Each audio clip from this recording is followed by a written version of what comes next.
ಎಲ್ರಿಗೂ ನಮಸ್ಕಾರ. ಸಮಸ್ತ ಭಕ್ತಾದಿಗಳಿಗೂ ಕೂಡ ಶ್ರೀ ಹನುಮ ಜಯಂತಿಯ ಉತ್ಸವದ ಶುಭಾಶಯಗಳು. ಇದು ಮೈಲನಹಳ್ಳಿ ಗ್ರಾಮ ಅಂತ ಹೇಳಿ ಇಲ್ಲಿ ರಂಗನಾಥ ಸ್ವಾಮಿಯ, ಆಂಜನೇಯ ಸ್ವಾಮಿಯ ಹಾಗೂ ಸೀತಾ ಸಮೇತ ಶ್ರೀರಾಮಲಕ್ಷ್ಮಣ ಸ್ವಾಮಿಯ ದೇವಾಲಯ ಇದೆ. ಇಲ್ಲಿ ತುಂಬ ಪುರಾತನವಾದಂತಹ ದೇವಸ್ಥಾನ ಇದು. ಈಗ 14 ವರ್ಷಗಳ ಹಿಂದೆ ಈ ದೇವಸ್ಥಾನದ ಜೀರ್ಣೋದ್ಧಾರವನ್ನು ದಿವಂಗತ ಹೊನ್ನಪ್ಪನವರು ಹಾಗೂ ಅವರ ಕುಟುಂಬದವರಾದಂತಹ ಅರುಣ್ ಕುಮಾರ್ ಅವರ ನೇತೃತ್ವದಲ್ಲಿ ದೇವಾಲಯ ತುಂಬ ಸೊಗಸಾಗಿ ಜೀರ್ಣೋದ್ಧಾರವಾಗಿದೆ. ಇದು 14ನೇ ವರ್ಷದ ವಾರ್ಷಿಕೋತ್ಸವ ಹಾಗೂ ಹನುಮ ಜಯಂತ್ಯೋತ್ಸವ ಎರಡೂ ಕೂಡ ಒಟ್ಟಿಗೆ ಇಲ್ಲಿ ಮಾಡ್ತಾಯಿದ್ದೀವಿ. ಎಲ್ಲ ಭಕ್ತಾದಿಗಳ ಸಹಕಾರದಿಂದ ಇವತ್ತು ನಿನ್ನೆಯಿಂದಲೂ ಕಾರ್ಯಕ್ರಮ ನಡೀತಾ ಇದೆ. ಇವತ್ತು ಬೆಳಗ್ಗೆಯಿಂದ ಹನುಮ ಜಯಂತಿಯ ಪ್ರಯುಕ್ತ ಕಳಸಾರಾಧನೆ, ವಿಶೇಷವಾಗಿ ಸ್ವಾಮಿಯವರಿಗೆ ಪಂಚಾಮೃತ ಅಭಿಷೇಕಗಳು, ಅಲಂಕಾರ ಹಾಗೂ ಶ್ರೀರಾಮತಾರಕ ಹೋಮ, ಪವಮಾನ ಹೋಮ ಎಲ್ಲವೂ ಕೂಡ ತುಂಬ ಅದ್ಭುತವಾಗಿ ಸಂಪನ್ನವಾಗಿ ಆಗಿದೆ. ಹಾಗೆ ಮತ್ತು ಅಕ್ಕಪಕ್ಕದ ಗ್ರಾಮಸ್ಥರು, ಬೂದಿಹಾಳು, ಯರಮಂಚನಹಳ್ಳಿ, ಟಿಬೇಗೂರು, ಕಾಚನಹಳ್ಳಿ ಎಲ್ಲ ಗ್ರಾಮದ ಭಕ್ತಾದಿಗಳು, ಜನಸ್ಥರು, ಗ್ರಾಮಸ್ಥರು ಎಲ್ಲರೂ ಸೇರಿ ತುಂಬ ಸಹಕಾರವನ್ನು ಕೊಟ್ಟು ಕಾರ್ಯಕ್ರಮವನ್ನು ತುಂಬ ಯಶಸ್ವಿಯಾಗಿಗೊಳಿಸಿದ್ದಾರೆ.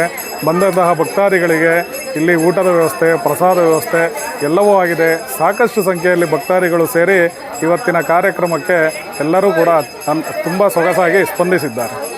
ಹೌದು, ಇಲ್ಲಿ ನೋಡಿ, ಮುಂಚೆ ಮೈಲನಹಳ್ಳಿ ಅಂತ ಗ್ರಾಮ ಇತ್ತು. ಸುಮಾರು ವರ್ಷಗಳ ಮುಂಚೆನೇ ಆ ಗ್ರಾಮ ಖಾಲಿಯಾಗಿದೆ, ಬರೀ ಹೆಸರು ಮಾತ್ರ ಉಳ್ಕೊಂಡಿದೆ. ಆದರೆ ದೇವಾಲಯ ಮಾತ್ರ ಹಾಗೆ ಉಳ್ಕೊಂಡಿದೆ. ಇಲ್ಲಿ ವಿಶೇಷವಾದಂತಹ ಒಂದು ದೊಡ್ಡದಾದಂತಹ ಆಲದ ಮರ ಇದೆ. ಆಲದ ಮರದ ಬುಡದಲ್ಲಿ ಒಂದು ಮುನೇಶ್ವರನ ವಿಗ್ರಹ ಸ್ಥಾಪನೆ ಆಗಿದೆ. ಇವತ್ತು ಕೂಡ ಅಲ್ಲಿ ಪೂಜೆ ಮಾಡ್ತಾರೆ. ಆ ಆಲದ ಮರ, ದೊಡ್ಡ ಆಲದ ಮರದ ರೀತಿ ಬೃಹದಾಕಾರವಾಗಿ ದಿನೇ ದಿನೇ ಬೆಳೀತಾ ಇದೆ.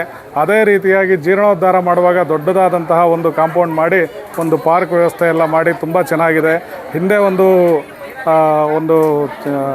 ಛತ್ರ ಕೂಡ ಮಾಡಬೇಕು ಅಂತ ಹೇಳಿ ತಯಾರಿ ನಡೀತಾ ಇದೆ. ಆದಷ್ಟು ಬೇಗ ಅದು ಕೂಡ ಆಗುತ್ತೆ. ಎಲ್ಲವೂ ಒಳ್ಳೆಯದಾಗಲಿ ಅಂತ ಹೇಳಿ ಬಯಸ್ತೀನಿ. ನಮಸ್ಕಾರ. ಇದು ಪುರಾಣ ಪ್ರಸಿದ್ಧ ದೇವಸ್ಥಾನ. ಇದು ಮೈಲನಹಳ್ಳಿ ಬೇಚಾರ ಗ್ರಾಮ. ಇಲ್ಲಿ ಫಸ್ಟು ಊರಿತ್ತಂತೆ. ಹಿಂದೆ ಪ್ಲೇಗು ಪಳ್ಯಾಕು ಎಲ್ಲ ಬಂದಾಗ ಬೇರೆ ಬೇರೆ ಕಡೆ ಇಲ್ಲಿದ್ದವರೆಲ್ಲ ಇಲ್ಲೆಲ್ಲ ಹೋಗಿದ್ದಾರೆ. ಇದು ತುಂಬ ಹಳೆಯ ದೇವಸ್ಥಾನ. ಇಲ್ಲಿ ನಾವು ಈಗ ಒಂದು 10 ವರ್ಷದಿಂದ ಹನುಮ ಜಯಂತಿ ಆಚರಣೆ ಮಾಡ್ತಾಯಿದ್ದೀವಿ. ಈ ದೇವಸ್ಥಾನದ ಬಗ್ಗೆ ತುಂಬ ಇತಿಹಾಸ ಇದೆ. ಇದು ಕೊರಟಗೆರೆ ಮತ್ತು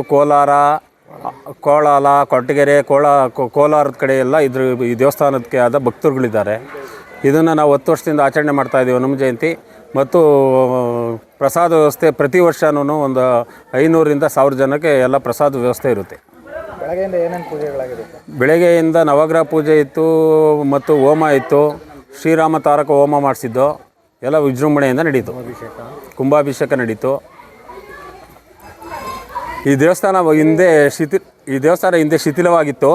ಇದನ್ನು ಡಿ ಹೊನ್ನಯ್ಯವರು ಮತ್ತು ಅವ್ರ ಮಕ್ಕಳುಗಳು ಈ ಲೇಔಟ್ ಮಾಡೋಕ್ಕೆ ಬಂದು ಇಲ್ಲಿ ಚೆನ್ನಾಗಿ ಜಮೀನು ತಗೊಂಡು ಈ ದೇವಸ್ಥಾನಕ್ಕೆ 1 ಎಕರೆ ಜಮೀನು ದಾನವಾಗಿ ಬಿಟ್ಟಿದ್ದಾರೆ.